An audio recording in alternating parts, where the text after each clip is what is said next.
Cet homme s'appelle Hugo. Hugo est une énigme vivante. Le rythme, rubato, souplesse, élégance, fluidité, flexibilité qui vole un œuf, vole un bœuf. Regardez-le, il peut passer pour un simple d'esprit. En vérité, il est d'une intelligence remarquable. C'est même un génie dans son domaine, le piano. Il est né avec un handicap étrange et mystérieux, l'autisme. J'ai jamais embrassé une fille, docteur. Jamais. Vous trouvez ça normal? Il aime se décrire comme un martien au pays des neurotypiques. Les neurotypiques, c'est nous, les êtres humains qu'on dit normaux. Non, si je sais que vous écoutez, ça marchera pas, je pourrai pas jouer. Il vit dans une grande solitude. Un mur de verre le sépare de la communauté des hommes. En anglais, ça se dit bleeding hearts. Ça veut dire les cœurs qui saignent. C'est interdit de suivre les gens comme ça. Oui, pardon, je suis très maladroit, pardon. Qu'est-ce qui s'est passé, Hugo? Voici l'histoire d'Hugo. Avec des acteurs de différents âges, nous avons reconstitué le parcours chaotique d'un autiste depuis la naissance jusqu'à l'âge adulte. Hugo est un personnage inventé, mais tous les détails de sa vie sont vrais, inspirés par les personnes autistes que nous avons rencontrées.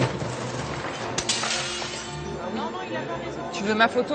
Je connais un journaliste qui m'avait expliqué que tant que je restais immobile sans parler, je passais pour normal. Quand je bougeais un petit peu, on pouvait avoir quelques doutes, et quand j'ouvrais la bouche, c'était fini.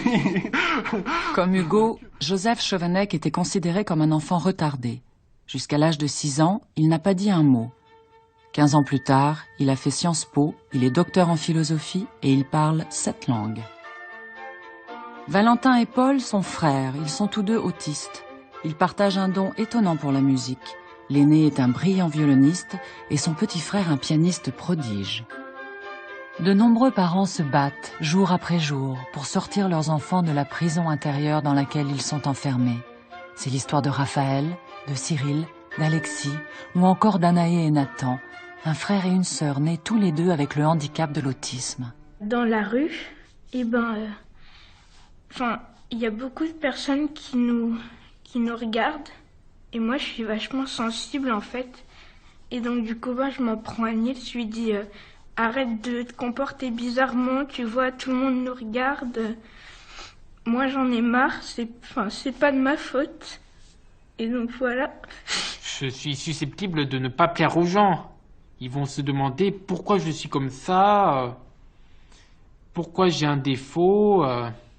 Ils vont me trouver bizarre, ils me perçoivent mal, mais ça je ne le vois pas. Moi je me rends même pas compte qu'il y en a des gens qui nous regardent. Et moi aussi. Où est-ce qu'ils nous regardent? Dans quel endroit? Où est-ce que t'as... Partout, même au collège. Ça m'est déjà arrivé à des filles de dire « De toute façon tu veux pas de moi parce que je suis bizarre ». Des deuxièmes jours où « De toute façon tu réponds pas à mes messages juste parce que je suis bizarre, qu'est-ce que j'ai de différent ?» Voilà. Dire à quelqu'un qu'on ne connaît pas que je suis autiste, mais ils vont le prendre, c'est l'horreur pour eux. Tous les neurotypiques pensent que l'autisme c'est quelque chose de grave, de sérieux et que ça mérite l'hôpital psychiatrique. Vous pouvez avoir un prix Nobel et ne pas savoir dire bonjour de manière socialement adaptée. Ce sont deux facultés complètement distinctes.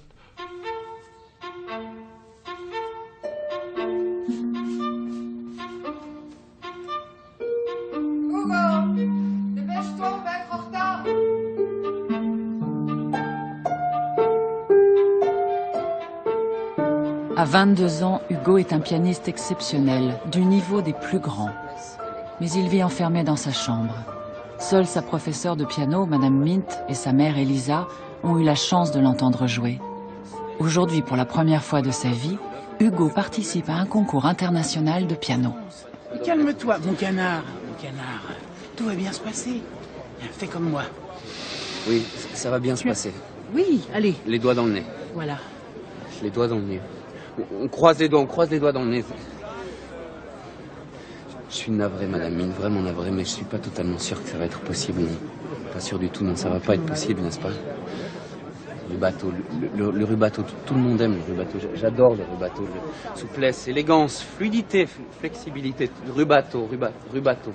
On dérobe une note sur la surface, le rythme. Rubato, souplesse, élégance, fluidité. Toilette blessée au tête devant. Un, tiens, un peu de petit poisson de viande dragon.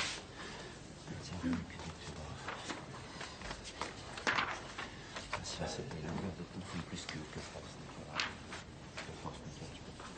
Ah, je suis toujours hyper anxieux et à l'heure actuelle, il serait absolument faux de dire que j'ai réussi à gommer mes angoisses. Alors j'ai une peur bleue et depuis toujours de l'échec.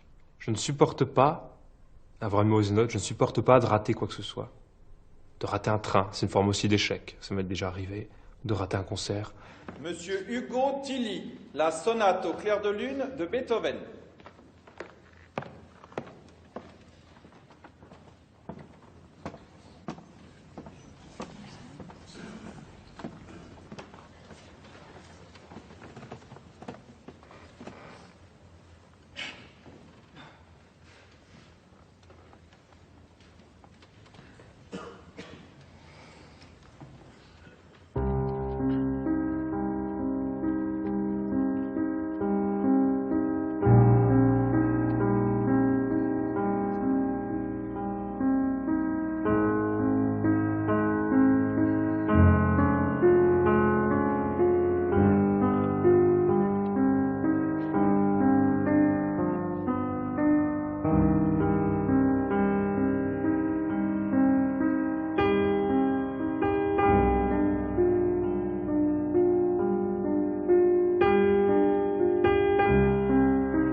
Quand je joue en public, je suis toujours sous contrôle, il faut rien que je rate. Et si je rate un truc, par exemple si je rate une note ou si un démanché au violon, enfin, on va dire si un déplacement de note n'est pas parfait, eh bien là ça va me miner pendant tout le reste du morceau et je ne vais plus penser qu'à ça.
Représentez-vous un petit lapin.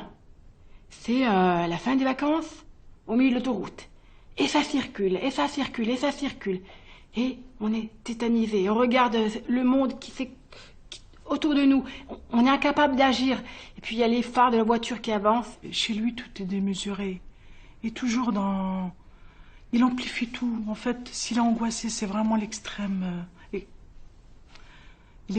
Quand il est angoissé, c'est vraiment... L'extrême. Voilà.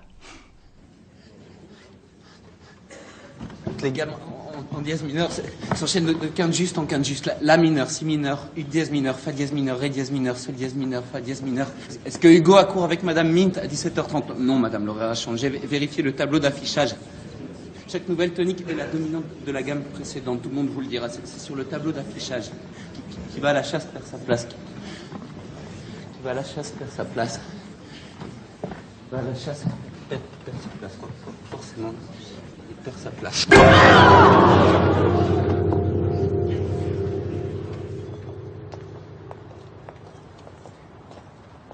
Bonjour Madame Tilly. Bonjour, il est dans le... Oui, comme d'habitude.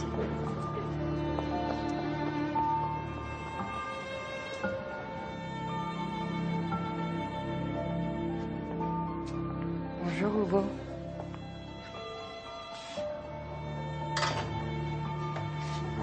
J'ai vu le docteur Cage hier.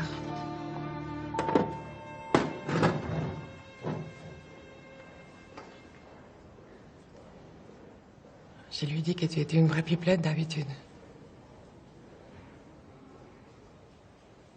Il a toujours pas entendu le son de ta voix. Tu exagères quand même.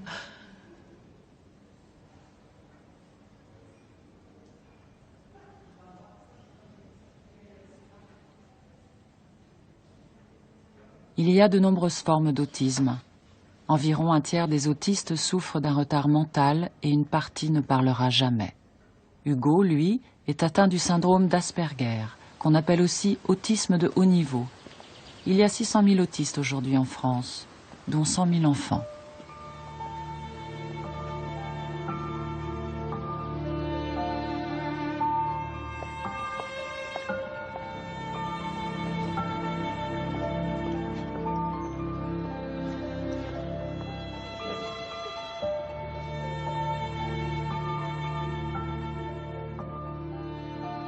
Elisa est venue à Paris de son Espagne natale à 18 ans pour apprendre le français. Et puis elle a rencontré Alain et elle n'est jamais repartie. Hugo est le premier enfant d'Elisa. Personne n'écoute les inquiétudes de la jeune maman sur ce bébé étrangement lointain. Hugo semble ne pas voir ses parents. Il hurle pendant des heures, inconsolable. À 3 ans, Hugo ne parle toujours pas. Il ne regarde pas dans les yeux. Mais la pédiatre trouve Elisa trop stressée. Einstein n'a parlé qu'à 4 ans. Vous êtes trop sur lui. Les journées d'Anaé, c'était effectivement une collection de flapping. Donc le flapping, c'est le fait de faire comme les oiseaux, comme ça, avec les mains.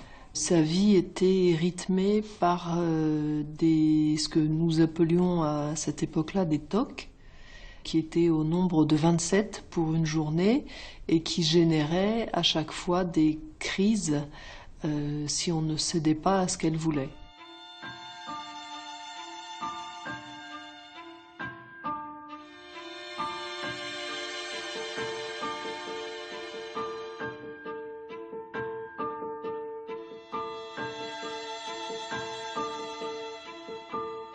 Jusqu'à il y a quelques années, j'avais l'habitude de faire comme ça avec mes mains. Bon, c'est un peu difficile à faire, mais je peux faire comme ça pendant des heures.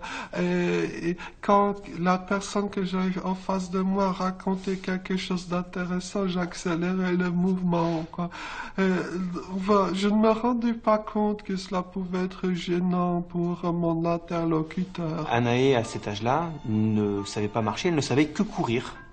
Donc elle courait toute la journée, donc elle ne savait pas aller simplement d'une pièce à une autre sans courir. Anaé ne s'intéressait qu'aux placards et aux tiroirs qui lui servaient à être ouverts, fermés ou vidés. Elle n'avait pas de jeu, elle ne communiquait pas avec nous, elle ne parlait pas. Il y a une stéréotypie de Nathan dont je me souviens qui est insupportable quand j'y repense, qui était de se coincer les doigts dans les portes. Il mettait volontairement ses doigts dans l'encadrement de la porte et avec l'autre main, il refermait la porte. Et il était capable de faire ça une quinzaine de fois dans la journée, peut-être 20 fois. Il avait les doigts tout bleus. On nous a expliqué plus tard une forme d'autostimulation en réponse au stimulus de la douleur. Il pouvait faire 200 ou 300 fois dans la journée le geste d'appuyer sur un interrupteur. Il se frappait la tête contre les barreaux de son lit. Il se frappait la tête par terre. C'était des coups de pied, des coups de poing, des griffures. Je me suis dit, jusqu'où ça va aller? Jusqu'où on va descendre? Et après, il y a eu la perte du regard. Au début, il me regardait dans les yeux, mais après, ça a disparu complètement.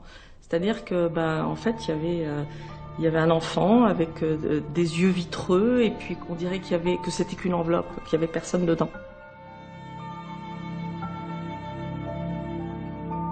À 6 ans, Hugo n'a toujours pas prononcé un mot.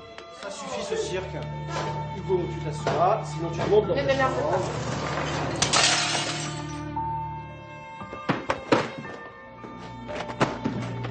Hugo, on avait dit non.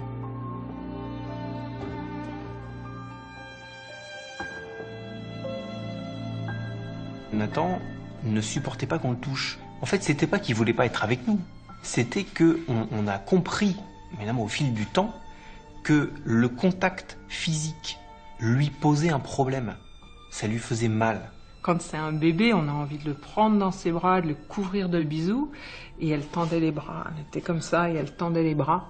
Elle me repoussait pour pas être en contact charnel, en fait, avec moi. Il ne supporte pas qu'on le touche. Quand on devait prendre une douche, ne serait-ce que l'eau qui coulait sur lui, il disait que ça lui faisait mal. Le premier câlin qu'il m'a fait, c'était à l'âge de 3 ans. Je rentre dans la chambre et je pensais qu'il dormait et je lui fais un bisou et à ce moment-là, j'ai senti ses bras qui m'ont pris autour du cou et il m'a dit câlin maman et il m'a serré. J'ai l'impression que ça m'a paru une éternité parce que j'attendais ça. Je sais même pas si je l'attendais en fait. Depuis 3 ans, j'avais rien eu et je suis sortie de la chambre en pleurs et j'ai dit ça y est, mon fils m'a embrassé. Raphaël m'a fait un câlin pour la première fois. Très souvent, on entend le débile ou qu'est-ce qu'il a celui-là, ou des regards, des retraits comme ça, comme si forcément la personne qui est en face allait être violente ou allait faire je sais pas quoi, alors que franchement c'est un agneau. Mais bon, je comprends, les gens le savent pas. Quelqu'un sur une chaise roulante, ça n'a rien à voir. Rien à voir. Il n'y a pas de jugement. On juge pas les gens qui sont en chaise roulante. Les gens, quand ils connaissent pas Nietzsche, ils ont l'impression que... En fait, c'est un enfant de 2 ans dans un corps de 15 ans. Et ça m'énerve. Ça moi aussi. Si je remarque un jour un gars qui me traite de 2 ans et demi, alors ça, moi, je vais pas tolérer ça, moi. De toute façon, tu croiseras toujours des idiots. Ouais. Il arrive assez régulièrement que la caissière dans le supermarché se comporte de manière anormalement gentille avec moi. Et par exemple me disent « Tenez, j'ai mis tous vos articles dans le sachet, vous le prenez comme ça et vous pouvez rentrer chez vous. » Alors disent la même chose avec les pièces de monnaie qu'elle me rend. Ou alors certaines personnes qui commencent à parler beaucoup plus lentement quand ils ont affaire à moi. C'est très intéressant à observer. Je leur explique que leur frère il est comme il est et que c'est les gens, s'ils le regardent, c'est pas grave, on s'en moque quoi. Il y a des actes commis par des gens normaux qui sont 100 fois plus graves que ce que je peux faire. Je sais pas, mais c'est comme s'ils étaient supérieurs à nous. Enfin, que eux, ils étaient parfaits et pas nous. On se dit, bon, c'est pas grave, ils vont regarder, ça passe. Non, ça fait souffrir. Comment expliquer les comportements si étranges d'Hugo? La piste privilégiée aujourd'hui par les scientifiques est celle de la génétique, comme pour la mucoviscidose ou l'hémophilie. Des chercheurs ont découvert plusieurs gènes différents impliqués dans l'autisme. Mais la génétique ne suffit pas à tout expliquer. Une des hypothèses poursuivies par les chercheurs est la rencontre entre une malformation génétique et un environnement. Et cette rencontre fatale a lieu pendant la grossesse, car le cerveau du fœtus est en contact avec toutes sortes de substances qui circulent dans le corps de sa mère. Les aliments et les médicaments pris par la maman, mais aussi les métaux, les produits chimiques ou les microbes avec lesquels elle a été en contact. En France, un enfant sur 150 naît autiste. Les Américains estiment que cette proportion est en réalité de 1 sur 100. Tu te tires, on divorce. C'est simple pour toi. Mais nous, on devient quoi? Arrête.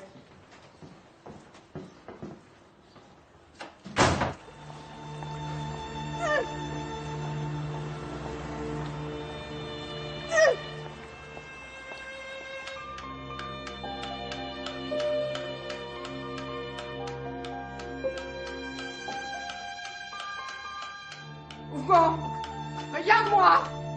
J'ai fait une dépression, mais je m'en suis rendu compte longtemps après, une fois que je m'en suis un petit peu sortie, quoi. C'est vrai que c'est très difficile quand même à vivre comme situation, de ne pas pouvoir être en relation avec son enfant petit. On se sent vraiment jugée et déficiente, quoi, dans son rôle de maman. Vous êtes le 3e psychiatre qu'on voit et on n'a aucun diagnostic. Il voit une psychologue 2 fois par semaine Personne n'a prononcé le moindre diagnostic ni le mot autisme.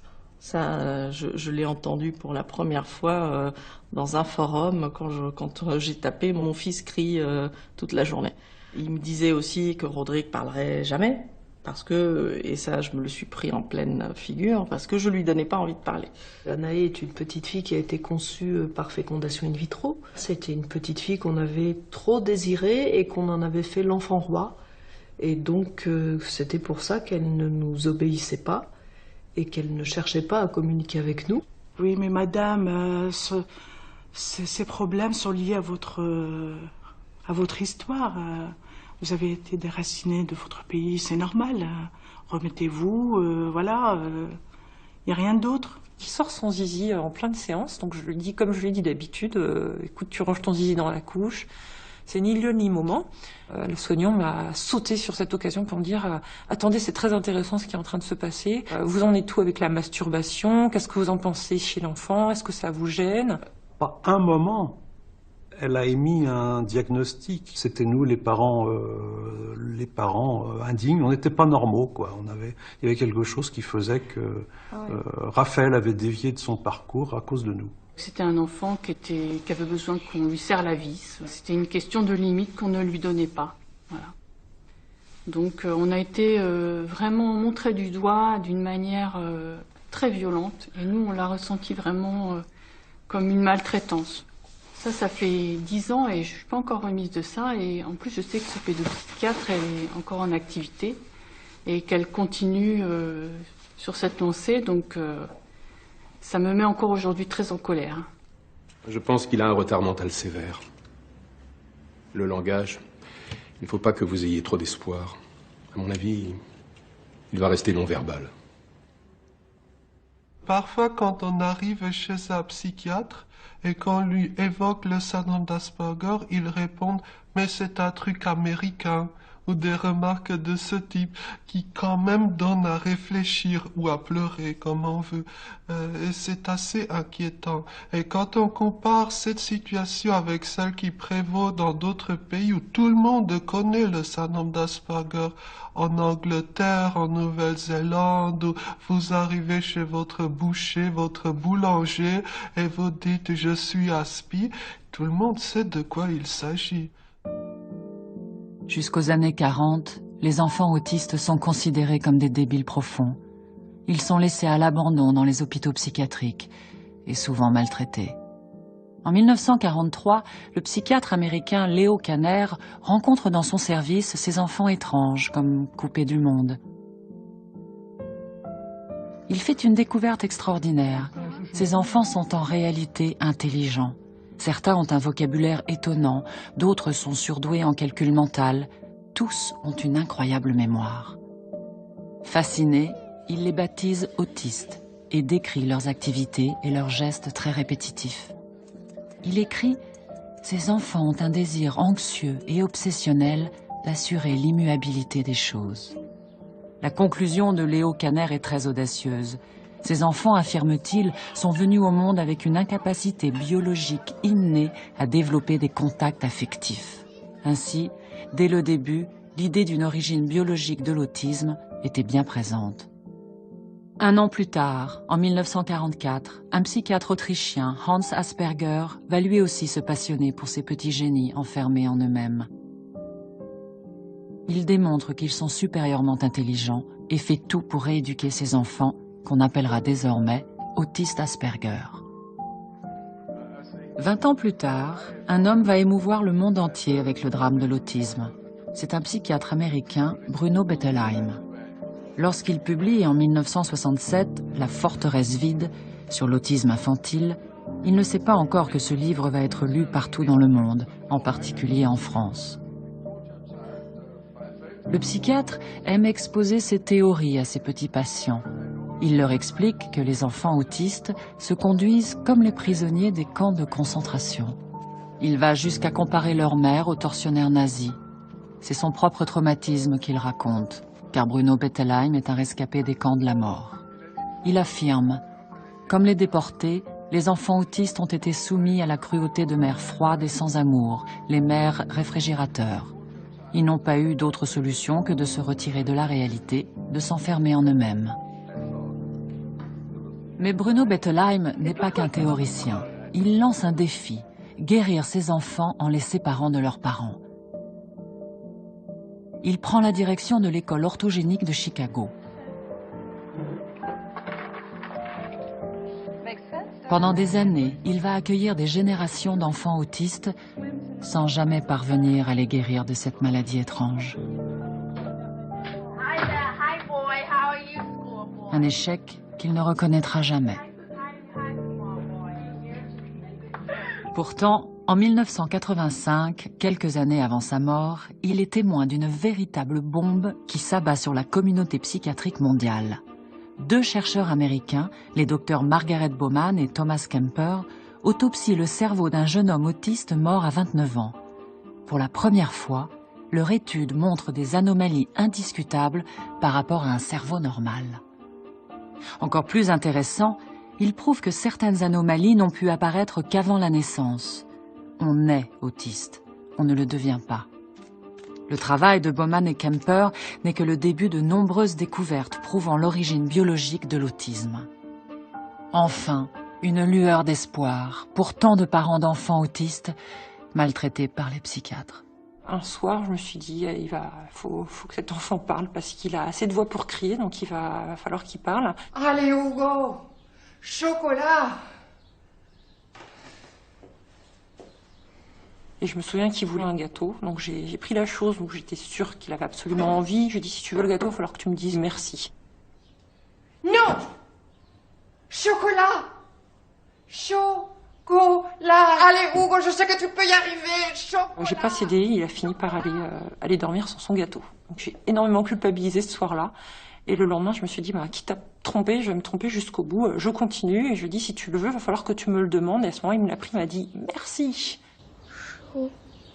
Chocolat. C'est ça, mon amour. Chocolat.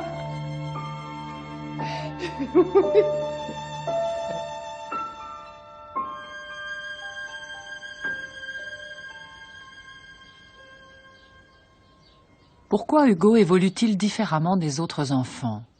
Parce que le développement de son cerveau ne suit pas le même chemin.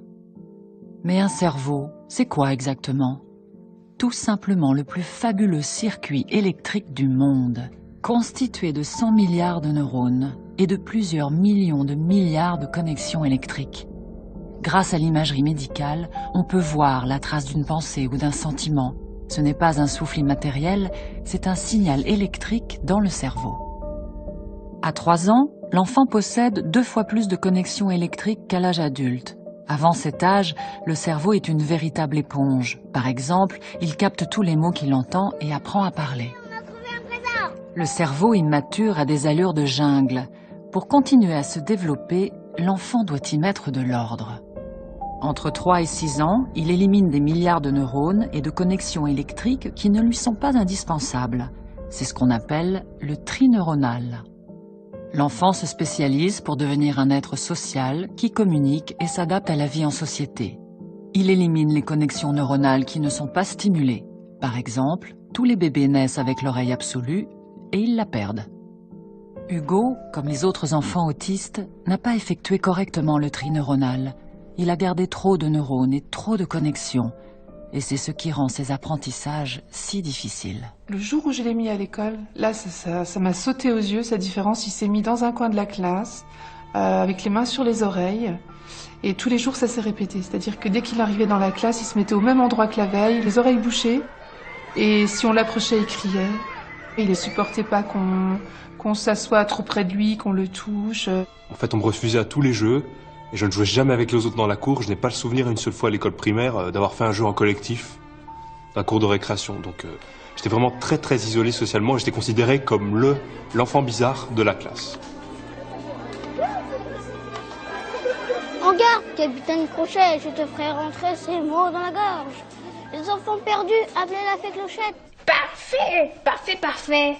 Ouais, ça c'est vrai. De la soif, il me faut de la soif. Tu reprends des phrases que tu as entendues dans les DVD ou des scènes que tu as entendues. C'est dans mon cerveau? Bah oui, sinon ton cerveau. Vous faites un jour l'effort d'entrer en contact avec votre camarade de classe. Donc le matin, au moment où il arrive, vous lui dites « Bonjour monsieur ». Sauf que c'est raté parce qu'il n'a que 7 ans, par exemple, et les enfants de 7 ans ne se disent pas « Bonjour madame, bonjour monsieur ». J'avais une manière de m'exprimer comme au temps de Louis XIV. Donc en lançant des très chers, mon cher. Donc c'est vrai que ça fait un petit peu tâche quand on a 10 ans, quoi. Le groupe humain se constitue, c'est triste à dire, mais je crois que c'est comme ça, par l'exclusion d'une ou de plusieurs personnes. Et en l'occurrence, c'était moi.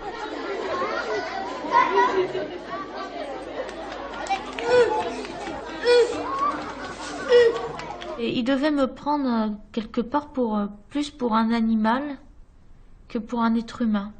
J'essayais de trouver des coins dans la cour, des petits coins derrière les toilettes ou derrière un arbre ou dans un coin de pilier, de me mettre en boule et puis de me tasser là et de ne pas me faire remarquer pour ne plus subir toutes ces méchancetés qui étaient sans fin, sans fin. Malgré le fait qu'il soit très bon élève, il passe malgré tout pour un imbécile, oui, effectivement. Je passe souvent pour un imbécile alors qu'en vrai je suis intelligent. Et je regrette très fort. Quand j'en ai eu assez, j'ai pris une règle graduée de 50 cm et j'ai tapé. J'ai tapé tout le monde avec. On arrête de me taper, moi. J'ai trouvé que la règle graduée, c'était assez élégant, c'était un peu comme une épée. Tu prends ton crayon et tu écris fleurs. Regarde là, au tableau. À l'école primaire, ça s'est très très mal passé. Elle comprenait pas ce garçon qui avait tout bon, toujours très bien en français ou en maths, toujours 10 sur 10 très bien. Il terminait aussitôt, il se levait. Bon, au départ, on pensait qu'il s'ennuyait parce que c'est un petit surdoué, voilà. Mais après, ça dégénérait quand même. Il perturbait les autres, il allait tirer les cheveux. Hein, Najib, quelques filles, parce qu'elles avaient des beaux cheveux, c'était sa manière de communiquer avec les autres. Et ça a posé un vrai problème. Il lui arrivait de corriger la maîtresse. Si elle oubliait une faute au tableau, de dire tout, bon voilà, vous avez oublié un S, ça s'écrit pas comme ça, enfin bon. Et à côté de ça, il passait pour un enfant attardé dans son comportement totalement immature pour son âge. Apparemment, j'aurais mis la main aux fesses de maîtresse.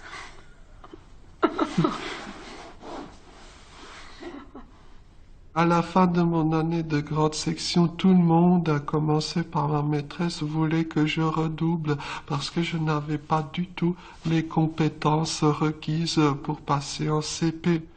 Et le problème, c'est que quand j'y réfléchis, c'est que si on avait attendu que j'acquière les compétences pour passer au CP, je serais peut-être encore en grande section, ce qui serait un peu embêtant. L'éducation nationale nous a dit qu'il fallait faire passer un test de QI et qu'en fonction de ça, on verrait.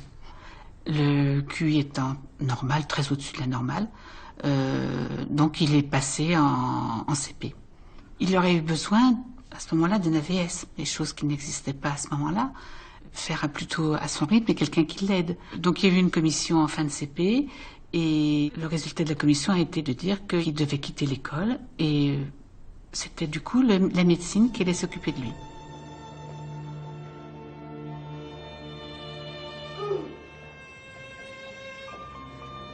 L'orientation a été hôpital de jour. Alors on nous a dit hôpital de jour. C'est ce qu'on disait à ce moment-là aux parents. Je pense qu'on le dit encore maintenant. Il faut dire hôpital de jour psychiatrique. C'était quelque chose de tout à fait temporaire. Dans 3 mois, il allait là-bas progresser et après revenir à l'école sans souci. Chose qui était complètement fausse. Parce que il n'est jamais retourné à l'école. Jamais. Bonjour Hugo. Elle est belle ta voiture. Tu viens avec moi?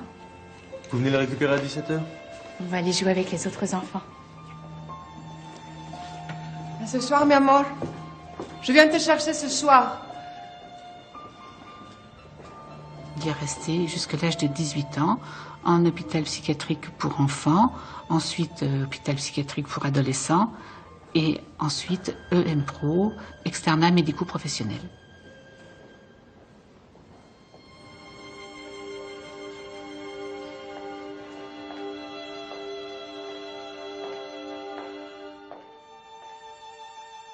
C'était très très difficile le premier jour parce que on réalise pas forcément ce qu'a son enfant, mais le fait de rentrer dans l'hôpital de jour et voir d'autres enfants atteints du même handicap qu'Alexis, on se dit mon enfant, c'est pas vrai, il est pas comme ça. Najib a passé 7 ans à l'hôpital de jour, mais vraiment... 8 ans à peu près. À 4 ans, t'es allé à 4 ans. Personnellement, je culpabilisais tout le temps de l'emmener là-bas. Je voyais que c'était pas une structure adaptée pour lui. Il était avec des enfants lourdement handicapés. Je ne voyais pas ce qu'il faisait là-bas. Et il revenait avec des nouveaux tics, des cris, des angoisses. Il cassait. En fait, c'était plutôt cool. Un jour, il lui a découpé la main pour ensuite le donner au crocodile. Il est fort, Peter Pan. Il y avait un garçon qui s'amusait à taper contre la poitrine avec son poing. Il y a un certain garçon qui employait des mots vulgaires. C'est là que mon comportement s'est significativement dégradé. Il y avait des enfants qui étaient épileptiques, qui faisaient des crises d'épilepsie tous les jours. Violents, enfin, il a vu ça. Nous, même si on voit quelqu'un dans la rue qui fait une crise d'épilepsie, on n'est pas bien. Lui, ça a été son quotidien. D'environ l'âge de 4 ans jusqu'à l'âge de 8 ans, donc j'étais donc à l'hôpital psychiatrique. J'étais une petite fille douée, plutôt intelligente, et je me demandais ce que je faisais dans ce milieu. Parce que j'avais pas l'impression d'être malade ou quoi que ce soit. Et pourtant, pendant 4 ans, je ne suis pas allé à l'école. C'est comme si on m'avait enlevé une partie de mon enfance. Ils attendent en fait que l'enfant propose. Si l'enfant avait décidé de jouer, je sais pas, à la voiture par exemple, bah, il va jouer à la voiture. Donc en fait, c'était plus une récréation qu'une thérapie pour moi. On n'allait pas l'embêter avec du scolaire. Il fallait déjà qu'il s'adapte à être dans ce nouveau milieu qui était bruyant, effrayant pour lui. Libère qui avait un QI au-dessus de la moyenne, on ne s'est pas occupé de lui au point de vue éducation. On allait régulièrement voir le psychiatre responsable. On nous a dit mais non, c'est sûr qu'il n'a pas progressé, soyez contents, il n'a pas régressé. Et c'est là qu'on a compris qu'il allait certainement y rester très longtemps. Un jour, une psychiatre est venue à l'hôpital de jour et elle a dit « Je ne comprends pas ce que votre enfant fait encore ici. Je le vois résoudre au tableau des problèmes de mathématiques de 3e. Il avait 11 ans. » Je suis quand même un peu fière de moi parce que j'ai pris le taureau par les cornes et avec ma petite timidité et tout, j'ai essayé de taper aux portes, de me renseigner, de lire. Lâche-moi! Aïe, lâche-moi! Non, c'est fini tout ça. On est en retard, tu viens, c'est tout. Il a réussi son brevet, il a aussi son baccalauréat au Lama avec 20 en maths. Je suis engagé dans des études d'expertise comptable. Si tout va bien, je pourrais peut-être continuer jusqu'au niveau master. On est fiers, on lui dit. On lui dit tout le temps. Oui, c'est vrai. Il se bat aussi, il se bat. Quand je suis rentrée à la maison, j'ai tapé sur Internet Asperger, et là j'ai vu autiste. J'ai dit, mais c'est pas possible. Personne n'a vu ça auparavant. Il a 25 ans, il est suivi depuis l'âge de 2 ans. J'ai eu une grande colère. Qu'on n'ait pas pu l'aider plus tôt. Oui, je suis encore en colère. Oui. Oui, il y a de quoi. Parce que si Libère avait été diagnostiqué très tôt, il aurait été scolarisé. Il aurait une autre vie. Il n'aurait pas passé sa vie en hôpital psychiatrique. La France est un cas particulier où l'école psychanalytique occupe une place dominante dans la psychiatrie. Pour la plupart des psychiatres français, héritiers de Freud, l'autisme est une maladie psychologique liée à un traumatisme d'enfance. Dans les années 70, le psychologue Fernand Deligny est sincèrement convaincu de pouvoir guérir l'autisme. Il emmène les enfants autistes vivre une vie sans contrainte et proche de la nature dans les Cévennes. Séparé de ses parents toxiques, l'enfant doit prendre lui-même la décision de s'ouvrir au monde. Hélas, pour tous les enfants que vous voyez sur ces images, la vie au grand air n'apportera aucun résultat. La plupart d'entre eux ne parviendront jamais à parler. Leur intelligence restera un diamant caché. Privés de langage, ils seront condamnés à la colère et à l'agressivité pour se faire comprendre, et aux neuroleptiques pour se calmer. Une fois adultes, ils seront enfermés à vie dans des hôpitaux psychiatriques où ils se trouvent encore aujourd'hui. À la même époque, aux États-Unis, les parents d'enfants autistes, aidés de quelques psychiatres en avance sur leur temps, prennent le pouvoir pour tenter de soigner leurs enfants. Dans les années 60, le psychologue Eric Schopler est choqué par le mépris avec lequel Bruno Bettelheim traite les parents d'enfants autistes. Véritable visionnaire, il est convaincu que la clé de l'énigme de l'autisme est biologique et que les parents ne sont que des boucs émissaires. En 1966, à l'université de Chapel Hill, en Caroline du Nord, l'équipe d'Eric Schopler développe un programme de rééducation comportementaliste qui allait devenir mondialement connu, le programme Teach. Peter. What's your name, Peter? À l'inverse de Bruno Bettelheim qui coupait l'enfant de ses parents, Schopler inclut les parents le plus possible dans le processus éducatif. C'est un véritable tournant, un espoir considérable. Peu à peu, des enfants autistes sortent du silence. Who's that? Who's that? All right. Dans les mêmes années, un psychiatre américain, Ivar Lovaas, innove lui aussi avec la méthode ABA, basée sur le principe de récompense et de punition. Les résultats sont spectaculaires. Good. What's your name? Ricky. La méthode ABA fait le tour du monde. Elle est aujourd'hui massivement utilisée pour la rééducation des autistes dans de nombreux pays. Where do they go? Hey, look at me. Where do they go? Go swimming in the lake. That's right. What do they do underneath the lake? Hey. Skin diving. That's right. Lisa croise la route d'Ivar Lovaas dans les années 80. Elle a 3 ans, elle ne parle pas, elle ne sait pas jouer et se contente d'aligner inlassablement des objets. Elle fait des crises de colère terrifiantes. Ses parents n'ont jamais réussi à l'asseoir sur une chaise. Dans ce document exceptionnel, nous voyons Ivar Lovaas tenter d'entrer en contact avec Lisa.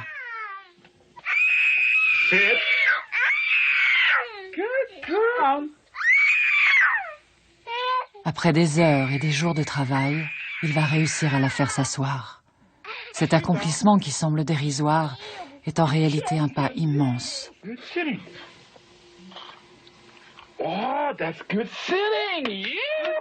Lisa a entrouvert une porte. Ivar Lovaas va s'y engouffrer. Good. Good. That's good, Lisa. Oh, how nice. Oh, good looking.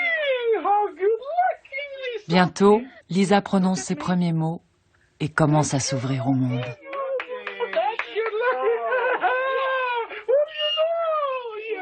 Dans notre malheur, on a eu une chance extraordinaire, c'est de rencontrer l'une des plus grandes spécialistes de l'ABA en France, alors que nos enfants étaient très jeunes.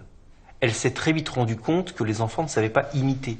Et elle nous a expliqué que la première chose à faire pour apprendre à apprendre, c'était de savoir imiter. Et ce qui a été absolument fabuleux, c'est qu'en l'espace de 2 semaines, on a vu les premiers résultats. Ensuite, Nice ne parlait pas. Et comme il ne parlait pas du tout, et que nous avions entendu parler de cette méthode PECS, donc un moyen alternatif de communiquer avec des images, cette méthode était disponible aux États-Unis. On l'a commandée et ça a fonctionné de manière formidable. Très rapidement, voilà, il s'est mis à parler. Il y a eu un énorme travail de fait avec Baptiste, par exemple, sur le regard. Baptiste ne pouvait pas soutenir le regard d'une personne. On gérait en fait l'emploi du temps d'Alexis avec des pictogrammes. Donc on s'est mis à photographier un peu tout dans la maison pour différencier les moments de la journée d'Alexis. Il savait ce qu'il avait à faire et je n'avais plus de crise pour aller n'importe où. J'explique l'ABA en disant que c'est la kiné du cerveau. C'est-à-dire que on va entraîner le cerveau comme un muscle en lui faisant, en le stimulant en permanence. Le psychiatre qui le suivait m'avait dit bon, l'école ça sert à rien, il parlera jamais, les compétences scolaires, lire et écrire, franchement non. À la fin du CP, Rodrigue savait non seulement il parlait, donc il parlait même pas mal. Et puis en plus, il a appris à lire et à écrire avant la fin de l'année de son CP. À l'issue d'une consultation, on m'avait dit il faut vous attendre à ce qu'il fasse pas grand-chose sur le plan moteur. Il fera jamais de vélo, par exemple. Et ça m'avait profondément marqué. Je me disais, il fera pas de vélo. Non, je vais pas m'arrêter à cela.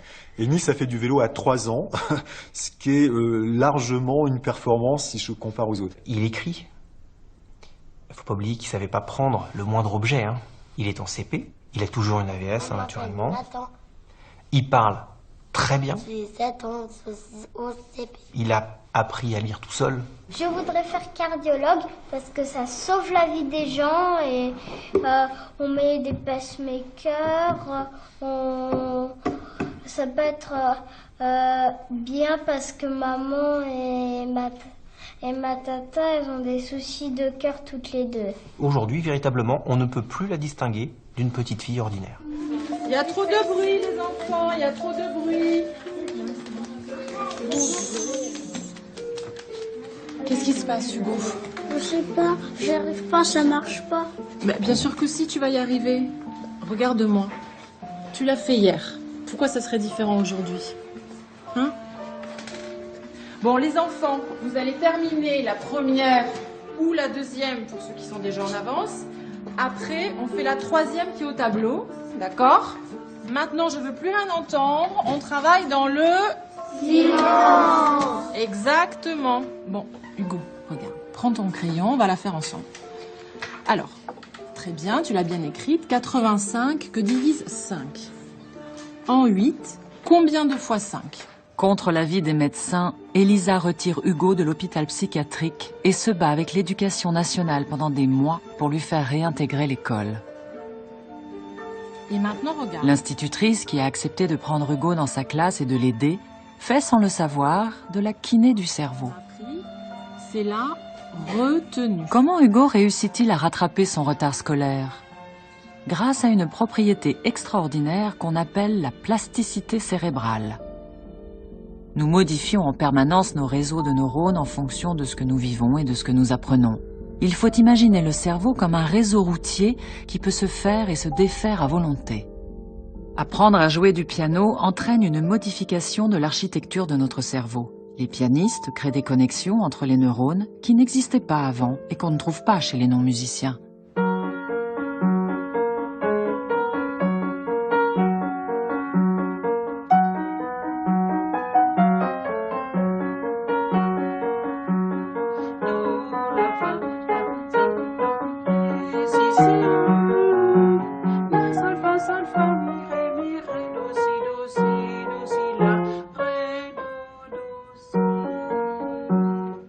Ça a été écrit par Mozart, mon canard. Un jour, la vie d'Hugo bascule. Lorsqu'il rencontre Madame Mint pour la première fois, il n'a jamais touché un piano de sa vie. Et regarde, ça c'est la première note, Do. Do, Do, Do, Do. Allez, à toi. Tu me joues des Do?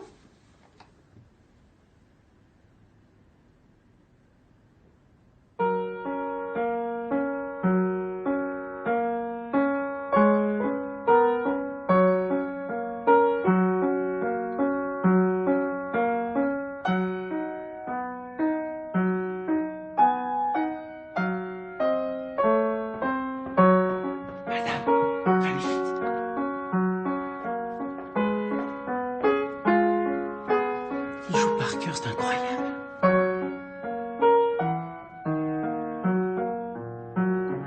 J'ai jamais vu ça. C'est un génie.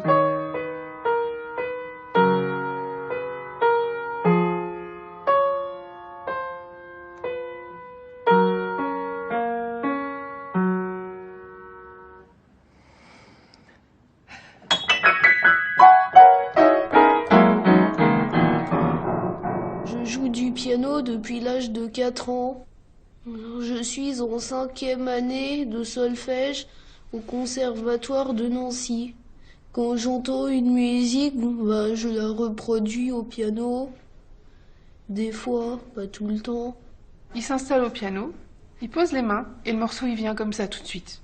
Avec les accords à la main gauche, directement, et la mélodie à la main droite, exactement dans la même tonalité. Pour lui, c'est comme un langage inné, c'est presque naturel. J'ai commencé la musique quand j'étais tout petit, à 4 ans.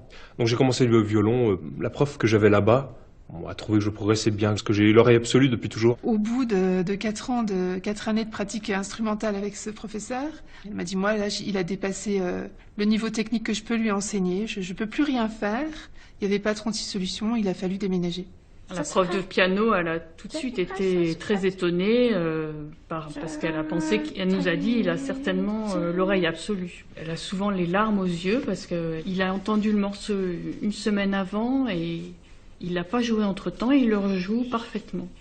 Moi, je pense qu'aujourd'hui, dans le milieu de la musique, il y a beaucoup de personnes Asperger qui ne sont pas diagnostiquées. De nombreux génies étaient des autistes de haut niveau et ont eu un parcours comparable à celui d'Hugo. Aujourd'hui encore, une centaine de personnes dans le monde sont dotées de capacités quasi surnaturelles.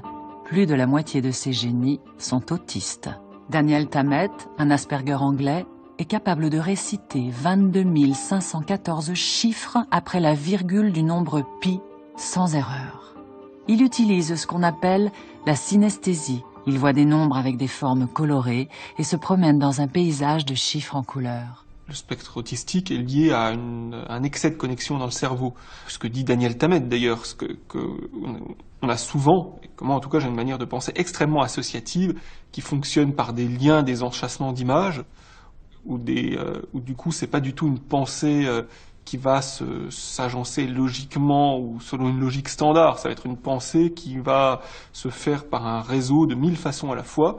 Alors, à chaque fois, c'est quelque chose de logique, mais c'est une logique qui prolifère un peu. Ça va être une pensée où tout se connecte à tout, très intuitive, vraiment une pensée paysage multiple.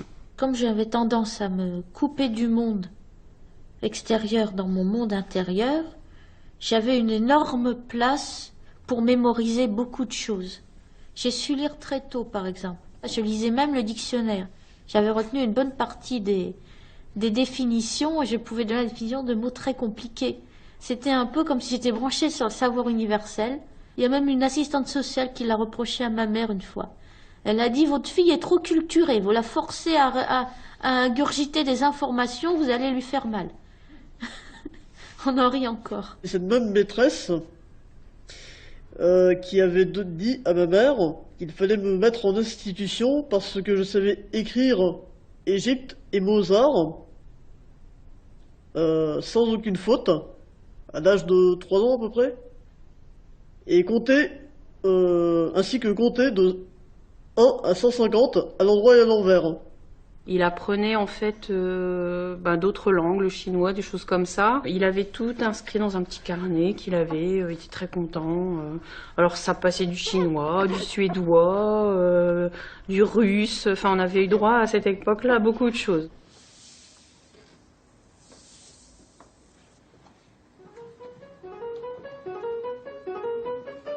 En grandissant, Hugo s'est créé un ami imaginaire, le pianiste canadien Glenn Gould. Très excentrique, Glenn Gould était un virtuose du piano. On soupçonne fortement qu'il était un autiste Asperger. Il est mort en 1982.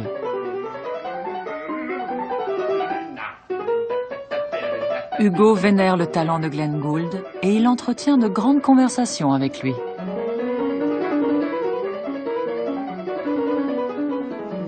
Tout le monde est ensemble et moi je suis seule. Je n'ai rien à faire, j'ai personne avec qui être. Mes parents me disent « Oui, pourquoi tu n'essaies pas d'aller t'intégrer avec les autres jeunes de ton âge ?» Mais maman, c'est vraiment dur d'aller m'intégrer aux autres. Ils sont déjà super ensemble et ils vont me juger. Si je m'approche d'eux, telle est la nature humaine, ils vont chercher à me juger. J'ai pas beaucoup d'amis. J'en ai deux. J'en ai deux ou trois. Mais sinon, j'en ai pas. Des fois, j'essaie de me faire des amis, sauf qu'après, ils veulent pas jouer de moi, ils se trouvent une excuse.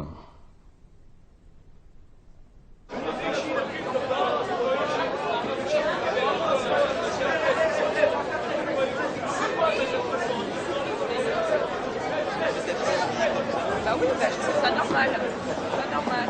C'est pas normal, non, ça va lui faire encore plus de mal. Tu veux ma photo? Casse-toi, Gogol, tu sers à rien.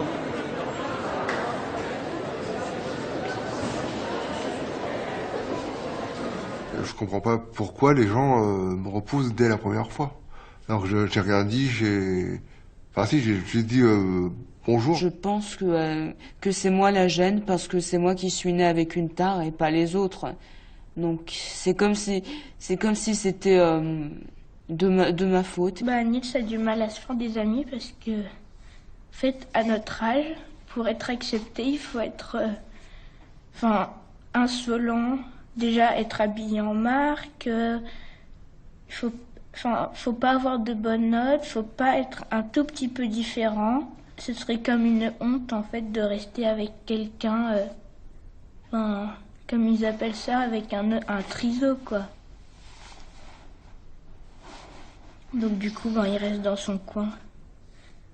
Dans la maternelle, on va dire jusqu'à une trentaine d'années, je me suis battu pour chercher à ressembler aux autres. Et finalement, j'ai compris qu'en fait, je me battais quand même contre des moulins et qu'il y a certaines choses, je ne pourrais pas les modifier. À l'adolescence, les phrases se raccourcissent, on met de plus en plus d'importance sur la tonalité, la mélodie du langage, les réponses deviennent de plus en plus des oui, etc.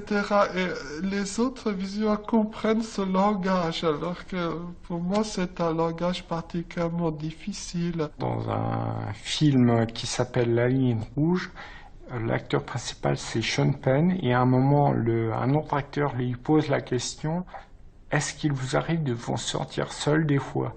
Et lui il répond: seulement avec les gens.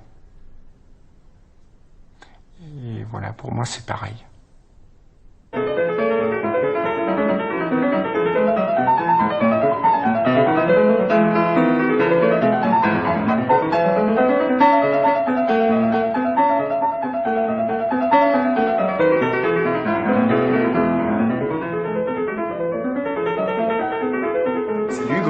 Il paraît que tu joues super bien du piano. Je te trouve trop mignon. Les élèves, à cet âge-là, ont une imagination incroyable pour inventer des tortures, même des passages à l'acte, des tortures physiques et des humiliations physiques insupportables, des choses dont on n'a pas envie de se rappeler tellement c'est cruel et pervers même, parce qu'à cet âge-là, il y a l'émergence de la sexualité. Les méchancetés devenaient plus intimes, plus blessantes, plus brisantes, plus destructrices. J'ai subi toutes sortes de moqueries et d'insultes, de tout genre et pratiquement tout le temps. C'était en permanence, c'est dans mon quotidien et c'était presque normal. Au fil du temps, je m'y habituais. Et plus j'ai grandi, plus ça m'a fait mal parce que j'ai pris conscience de pourquoi on m'insultait et pourquoi on me considérait différent des autres. Ça fait mal au cœur quand lui nous raconte que, on le traite comme un animal, des fois... on le pousse, on le tape. Menace de cassage de gueule. Nom tagué sur le mur avec le mot pute écrit derrière. Un acharnement que je n'ai pas compris parce que je ne cherchais à faire de mal à personne. juste à vivre ma petite vie dans mon coin avec mes bouquins, mes crayons. Je me suis fait souvent ou régulièrement tabasser, j'allais dire quasi systématiquement maternelle primaire, moins fréquemment au collège, mais au collège les tabassages sont moins fréquents mais plus conséquents. Quand je sortais dans le village, il y avait des adolescents mais aussi des adultes qui me regardaient, qui ne voulaient pas me voir en short. Alors ces gens m'humiliaient parce qu'ils pensaient que non seulement j'étais étrangère, que je n'étais pas du village, mais aussi parce que j'avais un handicap pour eux. D'ailleurs, je me suis déjà fait traiter d'handicapé. Parce que je marchais bizarrement. C'est comme si il y avait un monstre qui savait pas se défendre. Que je juge ces gens-là comme des gens bornés, des gens méchants,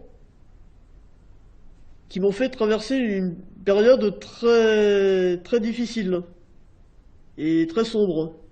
Pourquoi Hugo a-t-il tant de mal à trouver sa place parmi les adolescents de son âge?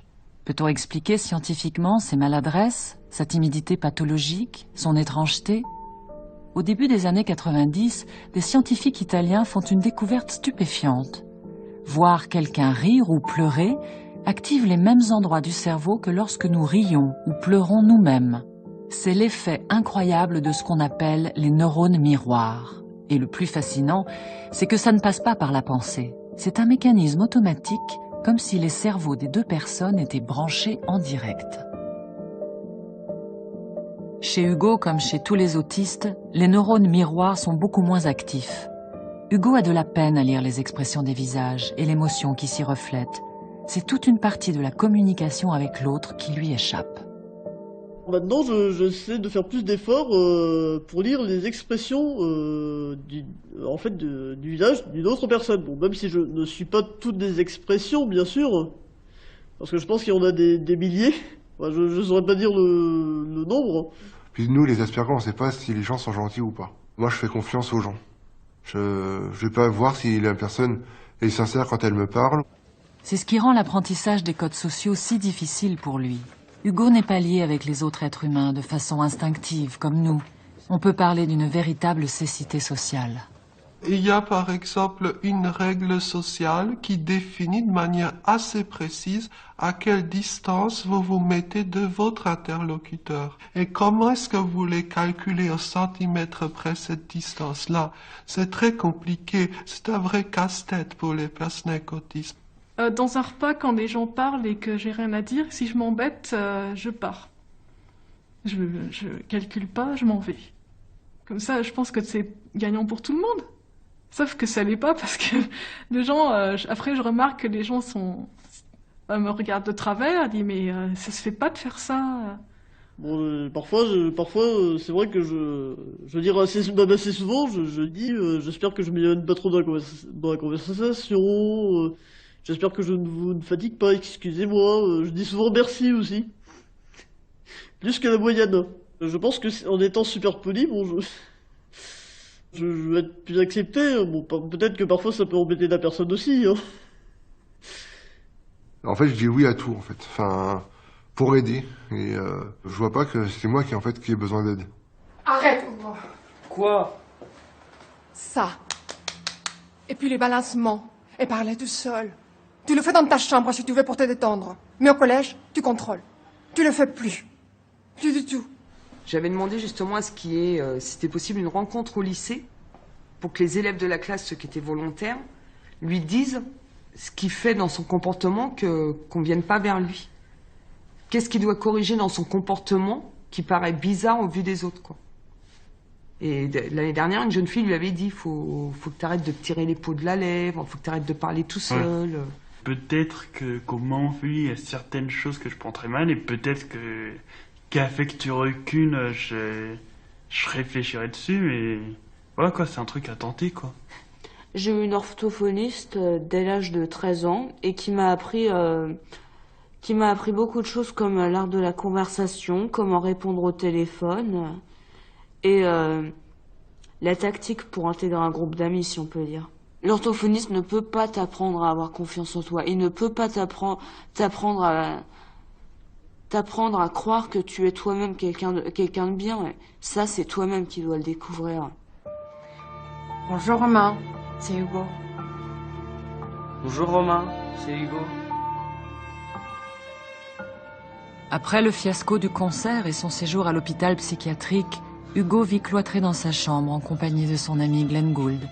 Il n'ouvre plus son piano.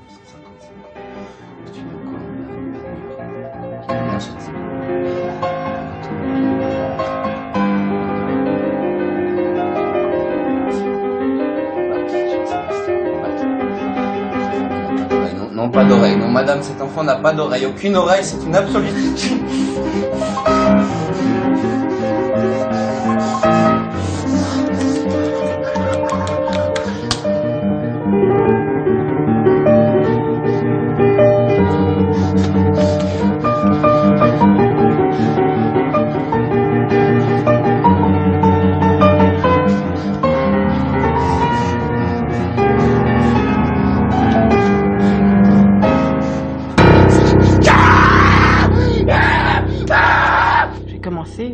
À 23 ans, une véritable dépression, enfin, une descente aux enfers.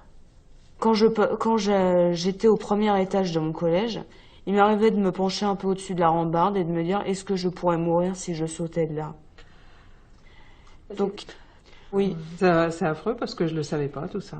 Je voyais les gens pouvoir sortir ensemble, aller dans les bars, aller dans les restaurants, mais je n'ai jamais compris comment ils faisaient. C'était loin de mon monde. D'un côté, j'en rêvais. D'un côté, j'avais pas le mode d'emploi pour le faire.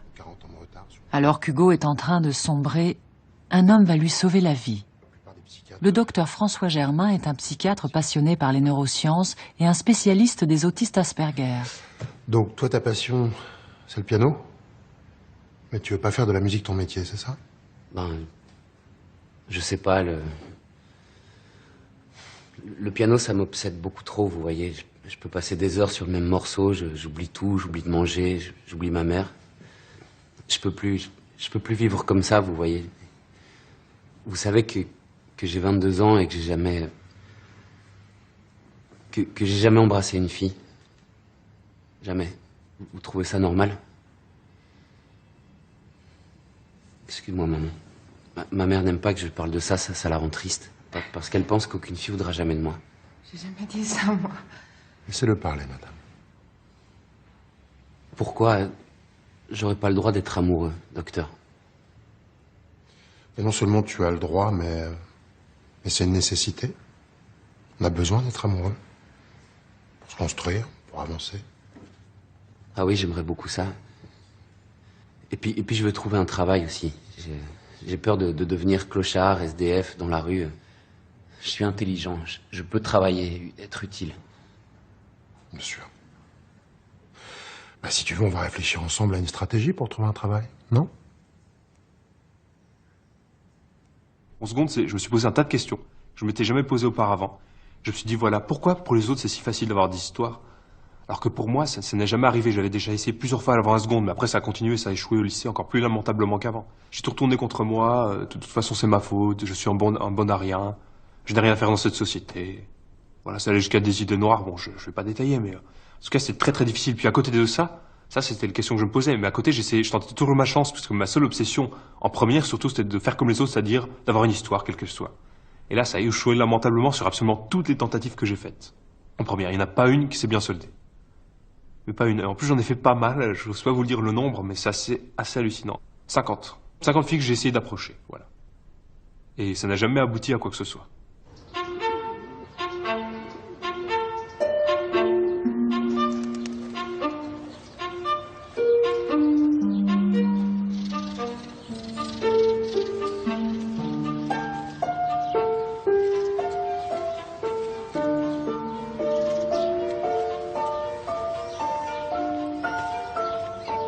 Elle est belle, hein? Son nom, c'est Dicentra Spectabilis.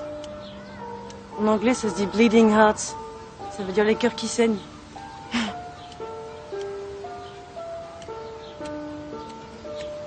C'est moi qui les ai plantés.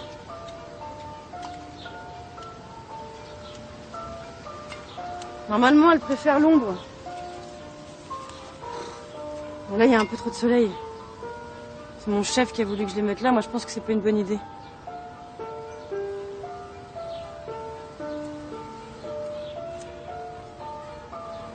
Bon, bah... Salut. Bonne journée. Pour les filles, je me dis, aujourd'hui, je vais décider d'approcher cette fille. Je vais réciter plusieurs fois toutes mes répliques dans ma tête, jusqu'à ce qu'elles soient impeccables, que j'ai mémorise parfaitement avant de dormir. Et ça ne collait jamais à la situation. Évidemment. C'est toujours dans décalage. Et du coup, c'était mal perçu par les autres. Quand j'aborde en particulier des filles des autres classes, elles me rejettent directement parce qu'elles voient que je les regarde fixement, que je les agace, que je... En fait, je n'ai pas un comportement adapté avec elles. Et donc, ça compromet mes chances de trouver une copine. Même quand on est un garçon normal, les relations avec les filles, c'est vraiment très compliqué, quoi. Donc, je me vois pas vraiment essayer de séduire une fille en la traquant, moi. Je me vois vraiment pas faire mon beau gosse, mon frimeur ou quoi. Non, je reste moi-même et on verra. Vous l'aimez bien, ce parc, vous y venez tous les jours, non? Oui. Oui, c'est bon pour moi de sortir de ma chambre. C'est mon médecin, le docteur François Germain, 18 rue de Lourmel, qui me l'a dit. Je tourne en rond dans ma chambre, vous voyez, je tourne en rond avec mon piano. Vous êtes pianiste? Oui. Enfin, je travaillais. Je travaillais, mais c'est très compliqué, vous savez, des fois ça me rendait fou. Surtout Chopin. Il fallait trouver l'intensité expressive et poétique, et puis la structure aussi, la structure. Chopin, c'est pas un charmeur, non. Une pensée architecturale, un prophète de la couleur harmonique. Baroque aussi, baroque. Je vais vous dire, c'est impossible, vous allez me dire. Mais si, il est plus proche des improvisations de Bach que des rythmes de Brahms, comme dans le début de la première valse sur la, do. Excusez-moi, monsieur, en fait, ma pause est terminée, je dois y retourner. Oui, merci infiniment, je dois y aller moi aussi. Voilà, au revoir mademoiselle, merci. Au revoir, voilà, c'est ça, au revoir. Et je me suis dit, pourquoi pas Internet? Et je me suis mis à regarder une liste de conseils de drague, comme des recettes de cuisine. Je me suis mis à appliquer à la lettre. Et puis évidemment, ça ferait encore plus que lorsque je n'avais pas lu ce genre de choses. Il met toujours, faut être naturel. Si on réfléchit à être naturel, on n'est pas naturel. Je ne renonce pas, je suis une grande enfant de l'âme, moi, le prince charmant avec le beau cheval blanc. Bon, d'accord. Non, mais je rigole, mais... non, mais de toute façon... faudra que je reste assez connecté, qu'il soit assez endurant pour rebrancher la prise à chaque fois que je me déconnecte. Il y a 2 ans et demi, j'ai rencontré Pierre qui, comme moi, a le syndrome d'Asperger. On est tombés amoureux, on a décidé de vivre ensemble et on a eu une petite fille, Aurélie, qui a 3 mois et demi. On a la même maladie, mais elle s'exprime pas de la même manière. Là où j'ai des difficultés, Pierre est solide. Et là où Pierre a des difficultés, c'est moi qui suis solide. Donc quand moi je chute, c'est lui qui me relève. Quand lui il chute, c'est moi qui le relève. Je pensais que j'étais un monstre et que jamais je n'aurais d'enfant. Et que si j'avais un enfant, ce serait un monstre comme moi. C'est grâce à Pierre que mon regard sur moi-même a changé et que j'ai pu m'accepter comme femme et comme être humain et comme quelqu'un ayant de la valeur et pas comme un monstre. Et que j'ai pu me dire, finalement, j'ai pu mûrir ce projet d'avoir un enfant et à me dire que peut-être qu'on pourrait y arriver et que finalement ça pourrait être quelque chose de beau.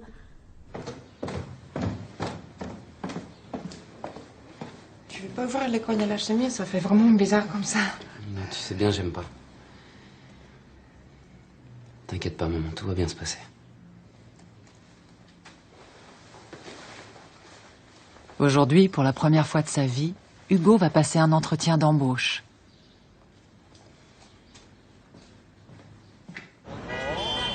Pour se rendre à son rendez-vous, Hugo vit un calvaire. Il ne perçoit pas le monde comme nous. Il entend tous les bruits de la rue comme s'ils étaient poussés au volume maximum.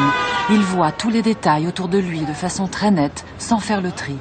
C'est ce qu'on appelle l'hyperconnectivité sensorielle.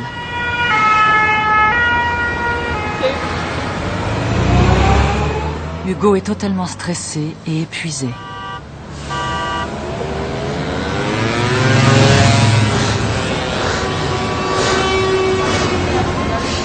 Cette surstimulation sensorielle le pousse souvent à se replier sur lui-même. C'est aussi la raison pour laquelle il a tant de mal à regarder dans les yeux. Regarder quelqu'un dans les yeux, c'est comme tomber dans un puits sans fond. C'est, dans la plupart des cas, c'est de l'angoisse pure. Ce sens visuel exacerbé est également une source de plaisir pour Hugo. Il voit la beauté du monde dans ses moindres détails. Un jour, avec mon appareil photo en bandoulière, sur un mur, il y avait 7 bouteilles de bière. Et dedans, il y avait toute une maison avec tous ces détails. C'était la maison qui était derrière, le reflet. Mais c'était d'une telle beauté et en même temps, ça représentait vraiment ce que je vivais. C'est-à-dire vraiment le monde. Je suis dans mon bocal. Parfois, j'ai un bonheur immense en passant devant une voiture bien lavée avec des reflets bien marqués. Et je ne peux pas expliquer. Autant il y a des gens qui éprouvent un plaisir fantastique en achetant une belle paire de chaussures, autant moi la paire de chaussures. Mais le reflet, le monde qui se cache derrière, waouh.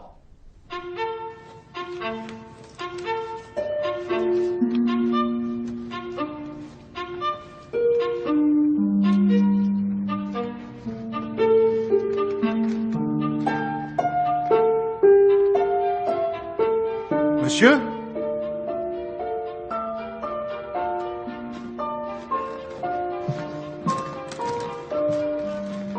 Donc, vous voudriez travailler dans une bibliothèque. Bien ça ? Nous, les Asperger, nous avons plus de difficultés à mentir que les autres. Parfois même une impossibilité totale, puisque on est tellement rationnel et logique dans notre esprit que déjà tout ce qui est mentir, duper ou tromper, c'est presque du second degré. C'est se détourner de ce qui est les règles. Et les règles, pour les Asperger, les personnes Asperger, c'est fondamental. Non, pas spécialement. C'est mon père et ma mère qui pensent que c'est une bonne idée parce que je veux trouver du travail et surtout gagner de l'argent pour aider ma mère. Oui, bien sûr. Gagner de l'argent. Donc, comme j'en ai parlé à votre père, je suis à la recherche de quelqu'un pour faire du classement, trier, archiver. Vous en pensez quoi ? Je ne sais pas. Ma passion dans la vie, c'est le piano. Mais j'ai renoncé à cette passion, voyez-vous. Oui, bon, asseyez-vous, s'il vous plaît. Revenons aux archives. Est-ce que c'est un travail qui vous plairait ? Non, je crois pas trop que ça va me plaire, mais je veux bien essayer. Bon, au revoir, monsieur. Merci beaucoup. Je suis vraiment navré, mais je dois y aller.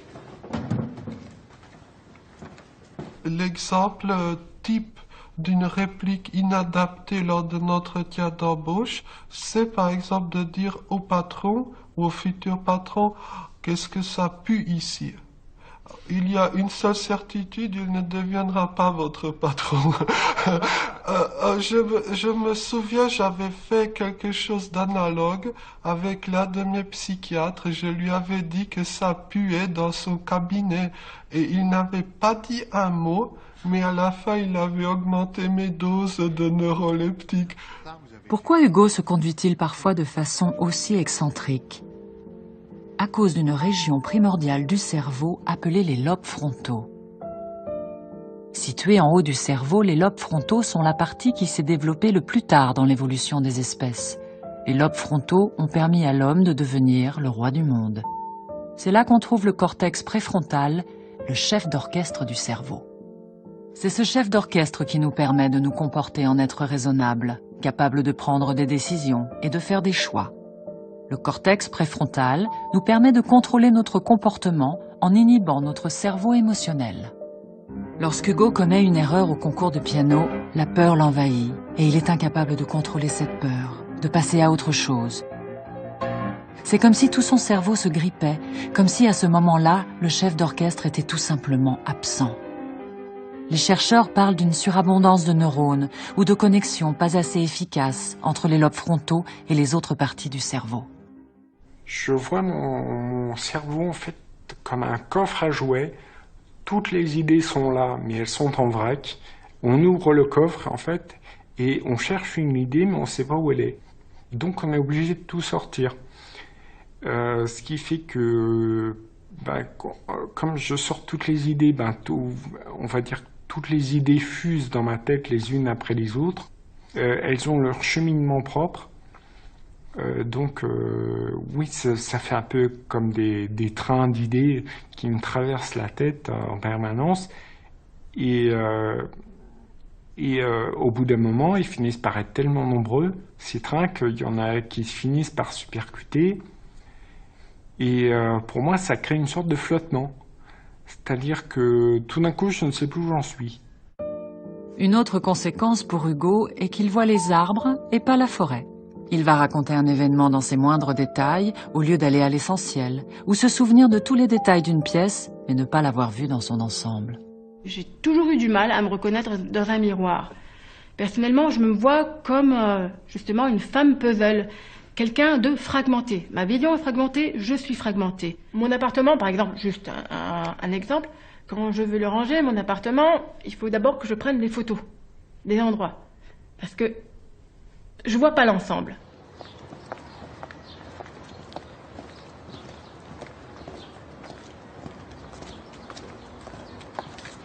Qu'est-ce que vous voulez? Pourquoi vous me suivez comme ça? Je vous suis parce que je vous trouve très belle. J'aime beaucoup vous regarder. Quand je vous regarde, j'ai la tête qui tourne un peu. C'est interdit de suivre les gens comme ça. Oui, pardon, je suis très très maladroit, pardon. C'est parce que je n'ai jamais fait ça de ma vie. Ma vie, c'est... Parler à une fille, c'est... Je suis autiste. Vous êtes autiste? Vous aimez la musique? Oui. Pour la musique classique, j'y connais rien. Les hommes préfèrent les blondes, mais moi pas. J'aimerais beaucoup vous inviter chez moi. J'aimerais jouer pour vous la valse opus 69 de Chopin en la bémol mineur. Non, je crois que ça va pas être possible. Je dois y aller, là. Oui, bien sûr, bien sûr. Je vais bientôt passer un grand concours de piano, je pourrais vous inviter. Enfin bientôt, enfin un jour. Je dois vraiment y aller, là. Au revoir.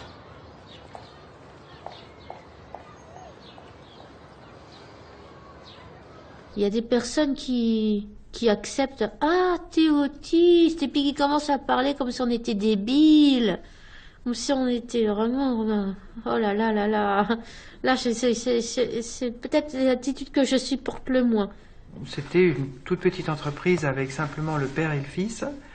Et je voyais qu'il était intéressé par la candidature de Joachim jusqu'au moment où j'ai dit il a un léger handicap.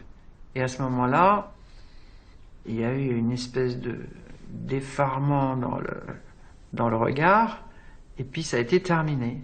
Ça me désespère un peu de voir tes gens aussi coincés en fait. Et moi je sais pas handicapé. Alors non, je pense qu'il n'a pas encore compris le mot autiste. Par contre, on lui a déjà dit qu'il était handicapé. Un petit peu. C'est les petits qui m'ont dit ça. Ouais. Et donc, j'étais pas très contente parce que moi, je n'en avais pas encore parlé. Donc, j'aurais mieux aimé que ce soit moi qui lui en parle en premier. Mais... Je lui ai dit, Najib, tu sais quoi? Tu as le syndrome d'Asperger. Voilà, tu as un genre d'autisme de haut niveau. Je me souviens très bien, il a pleuré. Et...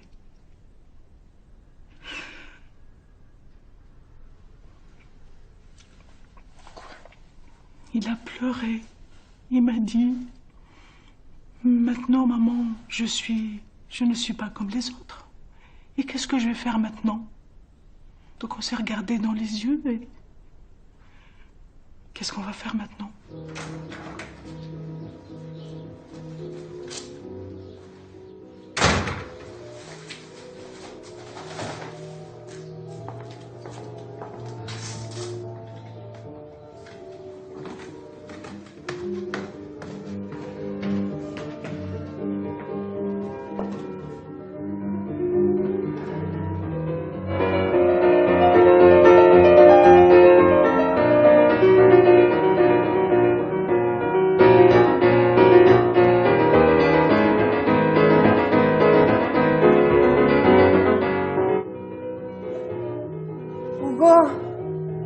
Je peux entrer?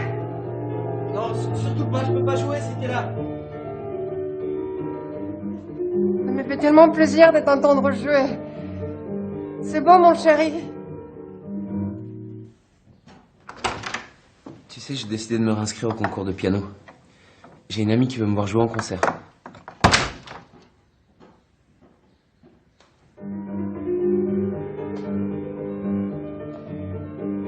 Une amie? Tu te sens bien, Hugo? L'association a permis à Valentin d'avoir une vie sociale qu'il n'avait pas avant. C'est-à-dire que maintenant, Valentin est capable de décrocher son téléphone, d'appeler des amis. On peut dire des amis maintenant, vraiment. Ça fait pas longtemps qu'on peut dire ça.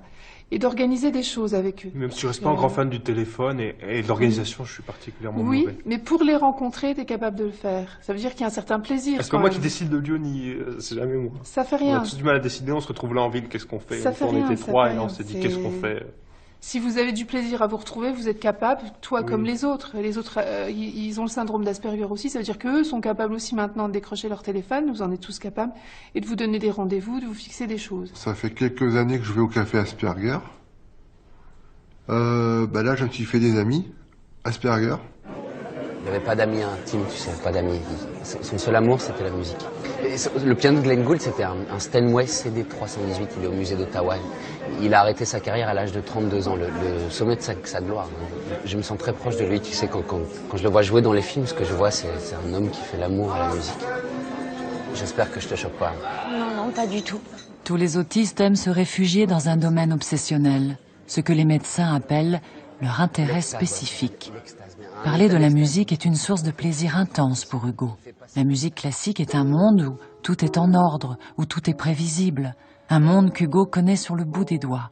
Le contraire du monde réel qui est synonyme de chaos, de changement permanent et d'imprévu.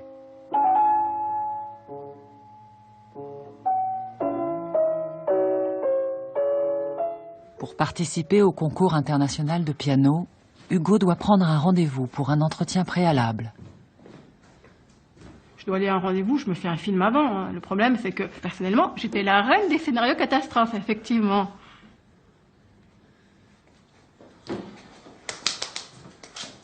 Hugo, c'est ridicule, ouvre la porte!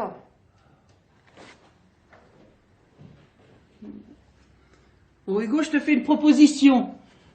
Je prends une chaise et tu me joues ton prélude à travers la porte. Qu'est-ce que tu dis de ça? Non. Non, si je sais que vous écoutez, ça marchera pas, je pourrai pas jouer. Je suis sûre que ça va très bien se passer, ton concours. Tu vas y arriver super bien. Je vais te donner le nom d'une tisane qui marche toujours pour moi. J'en prends quand j'ai un concert et je dors comme un bébé. Merci. Je sais pas, je te remercie, je dois absolument y aller. Je suis vraiment navré, mais je dois absolument y aller. Tu veux pas nous jouer un morceau avant de partir, Hugo? Pour me faire plaisir, tu m'avais promis la dernière fois. Ça va? Je lui ai demandé de jouer quelque chose, et il a pas voulu. Il faut excuser Hugo, il n'arrive plus à jouer en public. Même sa prof de piano, elle n'a plus le droit de l'entendre jouer.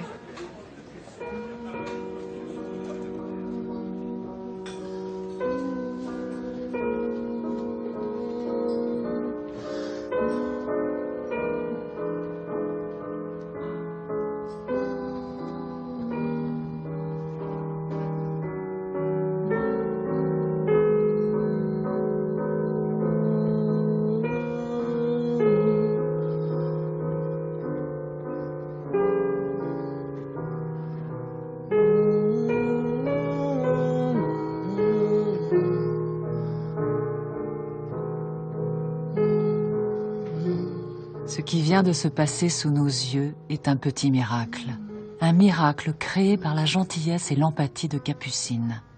C'est le miracle de l'ocytocine. Produite dans le cerveau, l'ocytocine est l'hormone de l'attachement, de l'amour entre une maman et son nouveau-né, comme entre deux amants. En manifestant si gentiment son amitié pour Hugo, en le touchant de façon si affectueuse, Capucine a provoqué la production d'ocytocine dans le cerveau d'Hugo. Or, l'ocytocine calme le cerveau émotionnel. Pour la première fois depuis des mois, Hugo a dominé sa peur de jouer en public. Hugo, comme toutes les personnes autistes, produit trop peu d'ocytocine. Des études ont montré qu'administrer de l'ocytocine améliore le comportement social des autistes. Regarder l'autre dans les yeux devient possible. C'est un monde nouveau qui s'ouvre. Je vois bien qu'il y a quelque chose qui me manque. Parfois, je disais, j'aimerais bien avoir la clé de l'armoire au sentiment. Je vois bien que les gens ressentent plus de choses que moi. Mais non, je fonctionne d'une autre manière. J'aime pas le voir danser. Parce qu'il danse tout seul, il danse pas avec les autres. Il danse, mais il est dans sa bulle, il danse, mais il n'est pas avec les autres. Je me suis rendu compte, très jeune, que j'avais cette impression d'être séparée des autres par une espèce de mur de verre, une espèce de champ, un champ de force, si on veut. Et je pourrais même le mesurer, ça dépend des jours. Je sais, par exemple, ça peut être 1 mètre, 2 mètres, 3 mètres. C'est quelque chose de très pénible à supporter. Bonjour. Bonjour. Je voulais vous dire, mon concours de piano, c'est demain à 10h du matin. Vous voulez venir? C'est très gentil, mais je travaille à cette heure-là. Bonne chance. Je voulais vous dire aussi que je vous aime et que j'aimerais vivre avec vous. Après le concours de piano, j'envisage de prendre mon appartement. Petit au début, oui, petit, mais voilà, je voulais vous dire ça. Je suis désolée, mais... Je suis pas amoureuse de vous, moi. J'ai déjà un fiancé.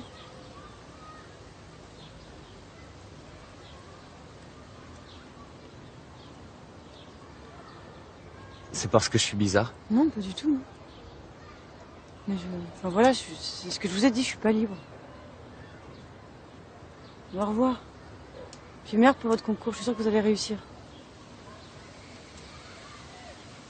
Au revoir. Navré de vous avoir importuné.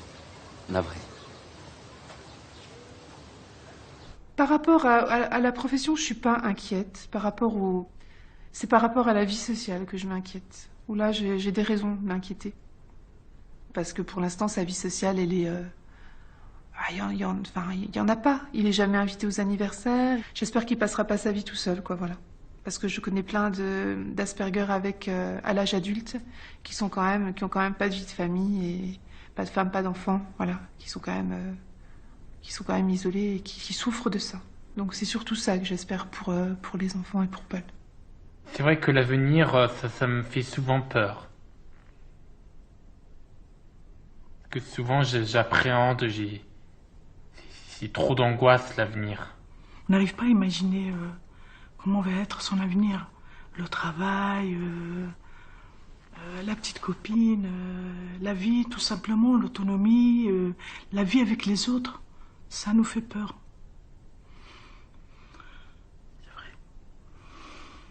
Ça va être les Ça, on dernières... se le dit tous les jours. Et ça va être les dernières années que je vis avec mes parents. Parce qu'il faut bien que je sois autonome et indépendant. Oui, mademoiselle, le nom est Tilly, Hugo Tilly. Mais non, je vous assure, il sortirait jamais seul le soir. Il est minuit. 22 ans. Oui, mais mon fils, il est un peu spécial. Il n'a pas de petite copine, mademoiselle.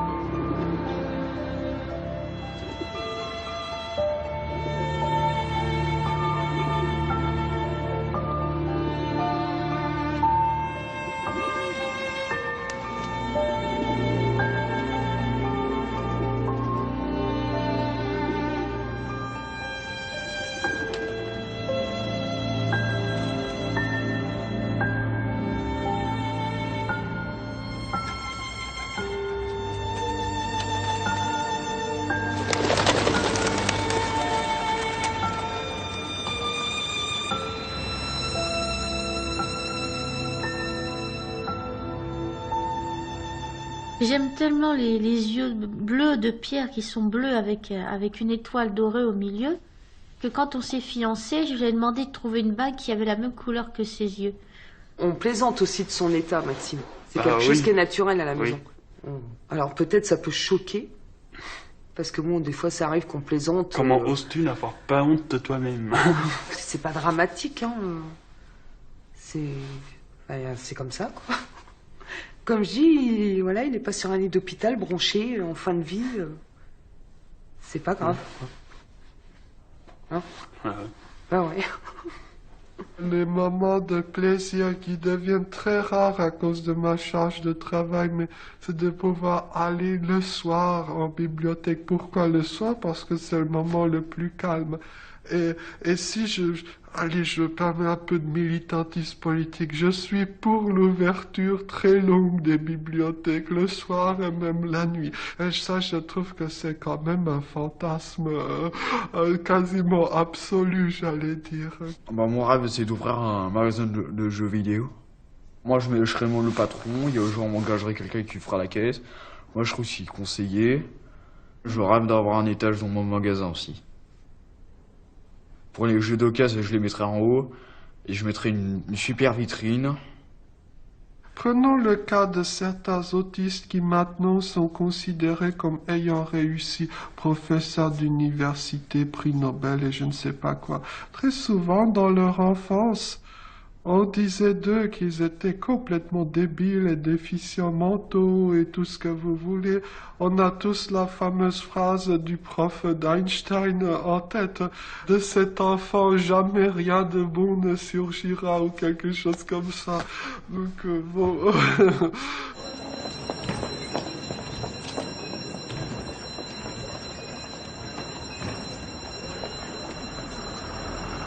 Là.